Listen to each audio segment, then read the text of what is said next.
আরজিকর কাণ্ডে জের চিকিৎসা সংকট অব্যাহত রাজ্য জুড়ে।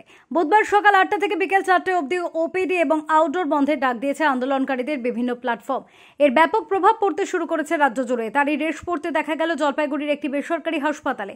এখানে সরকারি হাসপাতালের সঙ্গে কর্মবিরতির ডাক দিয়েছেন বেসরকারি নার্সিংহোম এবং চিকিৎসকেরা। উৎকণ্ঠা রোগীর নিকট আত্মীয়র চোখে মুখেও। এ প্রসঙ্গে ময়নাগুড়ির বাসিন্দা বকুল রায় বলেন, গতকাল রাতেই শুনেছি আজ নাকি বন্ধ। আমার আত্মীয়ের অ্যাপেন্ডিক্স অপারেশন হয়েছে, আজকে চেক করার কথা ছিল, কিন্তু আজ সব বন্ধ। এখন তাকে নিয়ে খুব চিন্তায় আছে। শিলিগুড়ির ব্যাপারটা নিয়ে আজকে বন্ধ থাকবে। শিলিগুড়ি শিলিগুড়ি কোথায় যে কলকাতা এটা নিয়েই বললো যে ডাক্তার আজকে নাকি আসবে না। আপনার পেশেন্ট কোথায় আছে?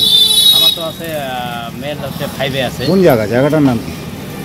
ময়নাগুড়ি মেরিনাতে, জলপাইগুড়ি মেরিনা। কি হয়েছে পেশেন্ট?